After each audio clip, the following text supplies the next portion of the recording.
Quero cumprimentar o presidente dessa casa, colegas vereadores, quem nos acompanha na TVL. Eu quero falar de um assunto agora que realmente veio bastante a calhar e que me deixou um pouco triste com a fala, talvez não foi intencional, mas é importante que se tome cuidado quando se fala e quando se toca nesse tipo de assunto, que foi uma fala do ministro da Educação, o Milton Ribeiro, se puder fazer a gentileza, Ari, onde ele fala que crianças com deficiência atrapalham os outros estudantes. Eu acredito que, no contexto, da forma como ele quis falar, ele poderia, inclusive, deveria se retratar, porque, de fato, ele foi infeliz nesse contexto, e por isso tem que tomar muito cuidado quando se fala nesse sentido.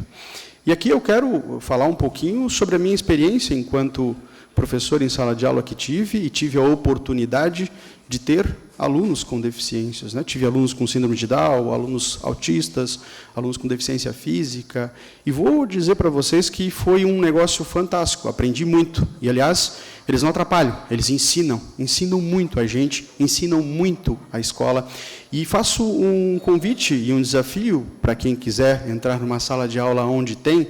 Nós temos aqui a Escola Adelaide Stark, foi visitado por alguns vereadores, mas nós temos em várias salas alunos com deficiência, e faço um desafio. É impressionante como a turma, vereador Bruno, abraça, as crianças abraçam essas crianças, então elas não atrapalham, muito pelo contrário, elas ensinam. Talvez o ministro não teve a oportunidade que eu tive, enquanto professor, de ter alunos com deficiência, que me ensinaram muito, me ensinaram a ser melhor, me ensinaram, de fato, a ser mais inclusivo, não só a mim, mas também a outros alunos, a outras crianças que lá estavam. Então, a gente precisa aprender com estas crianças, e é importante que elas estejam, sim, em sala de aula. E é importante que o poder público dê, vereador Egídio, e nós temos que fazer a nossa parte aqui nessa Casa Legislativa, dê todas as condições para essa criança possa se desenvolver e possa nos ajudar, e possa nos ensinar como me transformou num cidadão melhor, me transformou num professor melhor, e transforma as crianças. Muitos de nós aqui, enquanto alunos, não tivemos a oportunidade no passado em ter alunos com deficiência na nossa sala, porque muitas vezes não queriam que essas crianças fossem para a sala de aula, mas nós queremos, é importante essa inclusão, e nós vamos brigar aqui nessa casa. Então, foi uma fala, infelizmente, infeliz num contexto, eu espero que ele se retrate, é uma pena, mas eu tenho certeza que essa Casa Legislativa e nós vamos continuar, sim, brigando por inclusão, principalmente nas escolas. E as nossas escolas aqui da cidade, por mais que avançou, ainda tem e falta avançar muito na questão da inclusão. Precisamos avançar muito, precisamos investir muito.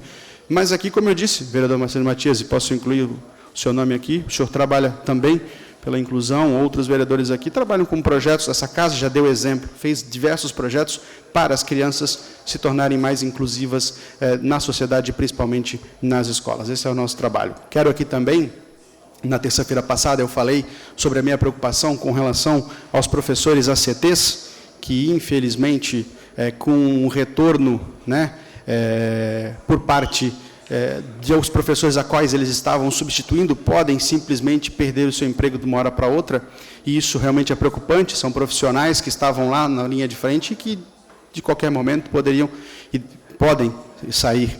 E conversando com a secretária Patrícia, com a secretária de Administração, vai se fazer aí, se estruturar melhor a alternativa para aproveitamento desse pessoal. Primeiro porque a gente não sabe quantos professores retornarão, esses que têm comorbidade, se podem retornar ou não, de que forma vão retornar.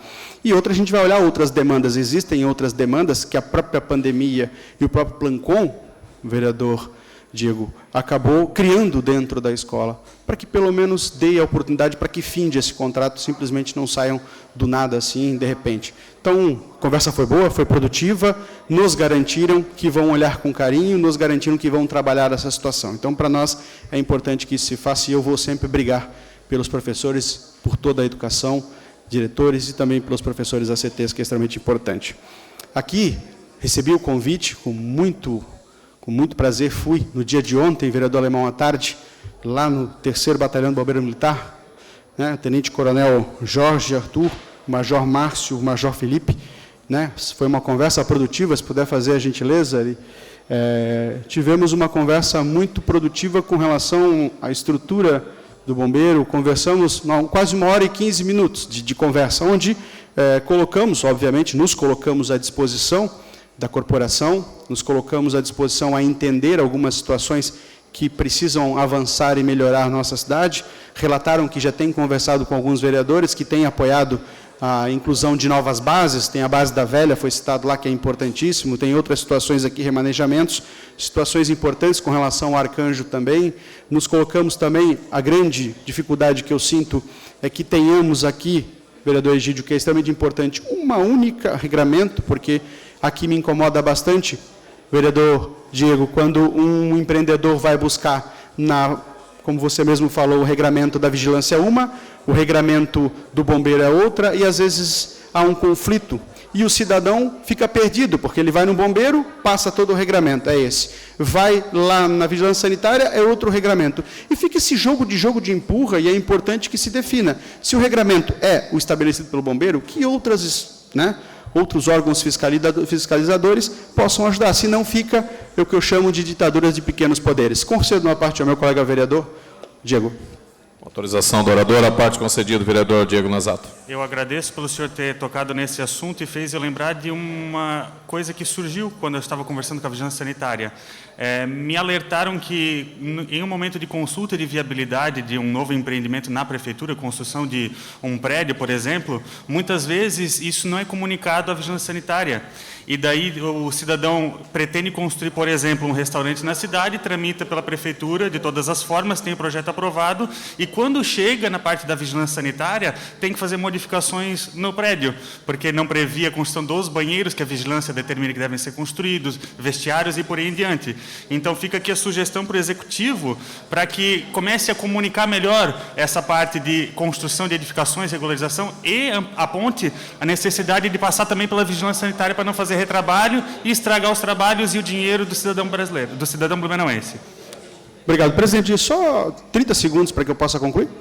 Concedo mais 30 segundos a Vossa Excelência, vereador Gilson. Obrigado. Então, é extremamente importante, nesse sentido, que nós, como disse aqui o vereador Diego também, que nós trabalhamos aqui, que a gente trabalha aqui nesta Casa Legislativa para unificar o discurso, para ter apenas um único regramento. Aliás, melhor ainda, é tirar os regramentos que atrapalham a vida do empreendedor. Porque nós precisamos gerar emprego, nós precisamos gerar renda, e a gente só gera renda se nós tivermos a facilidade na vida do empreendedor. E aí não dá, como eu te falei, não dá para você ter um regramento do bombeiro aqui, aí daqui a pouco vai lá o regramento da vigilância sanitária, depois o regramento da obras e postura, e o pior, como disse aqui, ambos não se comunicam. E como não se comunicam, a gente tem essa dificuldade toda. Então, realmente, nós precisamos aqui desburocratizar.